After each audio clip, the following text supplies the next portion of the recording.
Espace TV, le 22h.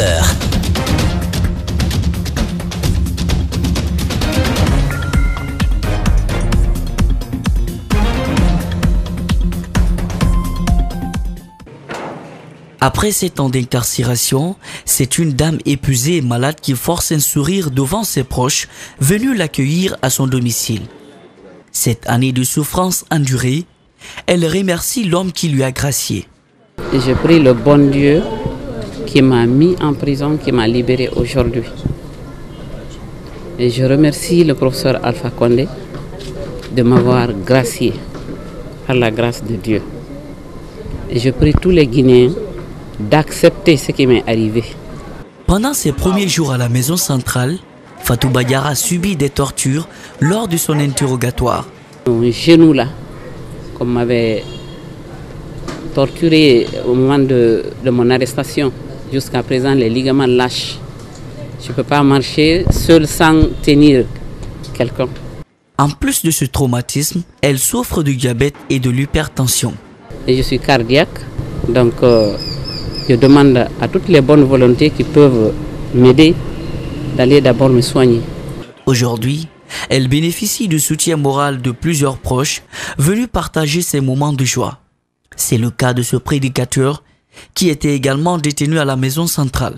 Donc c'est en guise de cette solidarité qui m'a poussé de venir la dire d'endurer, parce que c'est la vie, ça fait partie de la vie. La vie, c'est des étapes, c'est des moments, c'est des joies, c'est des détresses. C'est ça la vie. Fatou Badiara a été condamné à 15 ans de prison ferme dans l'affaire d'attentat contre le domicile du président Alpha Condé. Après cette grâce présidentielle, elle prie la même bénédiction pour les autres détenus.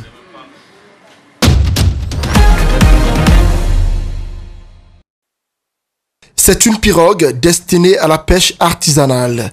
Elle a été utilisée pour transporter des jeunes qui quittaient la plage de Roum sur les îles de Los. Cette barque s'est renversée dans la soirée du mardi avec à son bord près de 40 personnes. Il y avait beaucoup dans la barque, mais cela n'a pas été le cas, mais c'est le moteur qui s'est éteint. Quand le moteur s'est éteint, maintenant, le moment d'allumer le moteur, maintenant, la barque s'est tournée. C'est à ce moment, ceux qui étaient assis derrière, ils sont tous enfoncés vers le devant maintenant. C'est à ce moment où il y a eu de naufrages. Sur place, 2 morts ont été enregistrés. 2 autres passagers sont portés disparus. Depuis hier, les recherches sont en cours pour les retrouver. De la nuit jusqu'à l'heure à laquelle nous sommes, les renseignements recueillis présentent, on voit 2 cas de mort. 2 cas de mort, dont le capitaine de bord qui s'appelle Dadi Kamara et une femme léonaise qui s'appelle Yabomi. Présentement, le corps se trouve à l'hôpital Yasdine. Et il y a eu des porteurs disparus. Donc on vient d'entendre une des familles qui dit le nom de leur fille qui s'appelle Salimata Touré. Et il y a une autre femme aussi encore dont on a eu une déclaration qu'elle est aussi portée disparue. Selon nos informations, il s'agit de l'embarcation ASK Bingbi. Elle n'était pas destinée au transport des hommes, mais plutôt à la pêche. Les autorités portuaires de Koleya semblaient informées, mais elles auraient fermé les yeux. Des enquêtes seraient en cours pour situer les responsabilités. Au service des urgences de Donka, de nombreux cas accidentés ont été reçus. Dans la nuit du 31 au 1er janvier, les médecins spécialistes s'activent pour donner les premiers soins aux patients. Certains malades sont là, ils sont énervés, d'autres accompagnants, et ça c'est l'atmosphère du service des urgences. Sinon, tout s'est passé bien. À notre niveau, au niveau de l'équipe médicale surtout. Il y avait des cas graves qui ont nécessité des soins d'urgence. Certains ont été accueillis ici dans des conditions pénibles, mais tous ont eu les soins qu'il faut, indique Keita. Tous les malades ont été pris en charge ici. C'est dans des dispositions qui ont été prises par la direction et les cadres des autorités du service. La direction centrale de la sécurité routière, pendant les festivités pour le nouvel an, a mis plusieurs agents sur les routes pour assurer la fluidité et minimiser les accidents. Malgré ces dispositifs, des cas malheureux ont été enregistrés. La nuit du 31 et le 1er janvier 2019, nous avons eu enregistré 2 cas d'accident de la circulation. C'est-à-dire à Bambeto, il y a eu 2 véhicules qui se sont rencontrés et le dégât matériel est léger. Il n'y a pas eu de blessés, il n'y a pas eu de perte en vie humaine. Au niveau de Symphonia, il y a eu un cas d'accident de la circulation entre un véhicule et une moto. Voilà, le motocycliste a été blessé. À l'intérieur du pays, notamment à Kissidougou, il y a eu un cas de mort et de blessés. Dans la préfecture des Erekoré aussi, le constat a été alarmant, note Zakaria Kamara.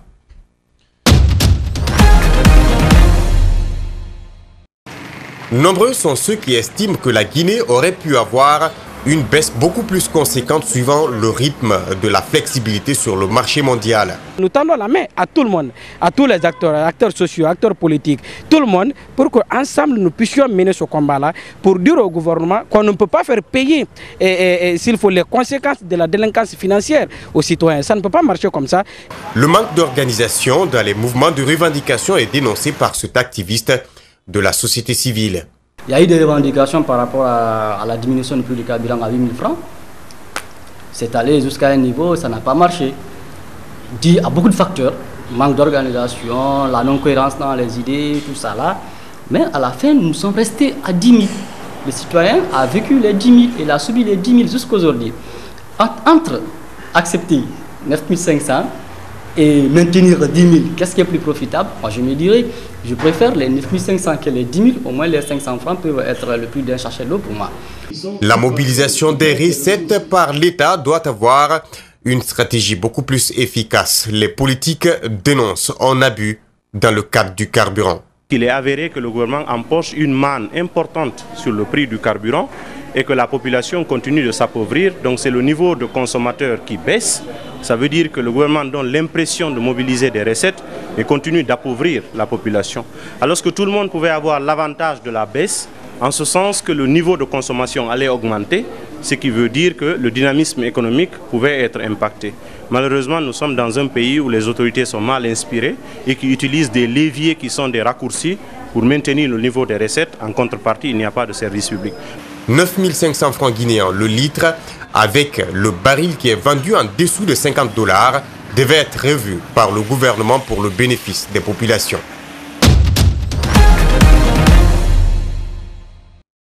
Nous pensons également, camarades enseignantes, enseignants et chercheurs de Guinée, qu'aujourd'hui, nous semblons nous perdre dans les détails d'un syndicalisme où des malins profitent de notre innocence pour s'enrichir. Nous ne pouvons plus continuer à compter et à suivre des gens qui ne nous disent que d'aller au combat sans la moindre retenue, comme si nous n'avions été que des bêtes de somme. Pour ouvrir notre esprit, plusieurs choses pourront certainement vous édifier, en particulier ceux qui vont négocier des centaines de millions en contrepartie de leur investissement pour, disent-ils, stopper votre grève sans vous en apporter le moindre sou, alors que c'est votre salaire qui est gelé. Ceux qui vous demandent d'aller à un sitting et qui déclarent au même moment à la presse que la manifestation du SLEG est de rester à la maison. Combien ont fait la prison ou sont condamnés pour cela? Nous sommes prêts à porter très haut la complainte des enseignants et à négocier l'amélioration des conditions de vie et de travail de ceux-ci, convaincus d'avance que cette lutte fait partie du contenu de notre devoir. Nous invitons donc toutes nos sœurs, tous nos frères, enseignantes, enseignants et chercheurs de Guinée qui n'ont pas encore repris le chemin de l'école, d'accepter, suspendre la grève et aller autour de la table pour entamer les négociations pour discuter des conditions indispensables à l'exercice de notre profession. Ratoman est l'une des 5 communes de la capitale confrontées à la gestion des ordures. Malgré l'initiative des autorités qui portent sur l'assainissement du dernier samedi de chaque mois, Conakry peine à retrouver son image datant, d'où cet appel qui consiste à initier les jeunes pour qu'ils s'impliquent dans la gestion des immondices. Former ces jeunes, les mettre ensemble pour qu'ils puissent travailler déjà ensemble dans le cadre de la gestion des déchets sur l'axe. Durant ces concertations, de nombreuses thématiques sont enseignées aux jeunes déterminés à rendre cela effectif. Nous comptons agir sur le terrain, faire beaucoup de choses de ce qu'on a appris au cours de la formation. Les participants doivent aussi, au sortir d'ici, se réunir en groupement. Une idée qui leur permettra, selon le département de la jeunesse, de faire face à d'autres défis qui se présenteront à la commune. Je voudrais préciser que l'initiative d'opérationnalisation du dividende démographique dans les quartiers cibles de la commune de Ratoma a pour objectif principal de s'inscrire dans la dynamique des orientations engagées par le gouvernement guinéen et de mettre en œuvre des actions concrètes en lien avec les 4 piliers du dividende démographique qui sont la santé et le bien-être, l'éducation et le développement des compétences. J'ose espérer que cette initiative prise par le ministère de la Jeunesse et de l'Emploi jeune, appuyée par l'UNFPA, et qui vise à faire de vous des citoyens responsables de leur propre épanouissement. Cette formation vient ainsi s'ajouter à d'autres initiatives en faveur des jeunes de l'Axe.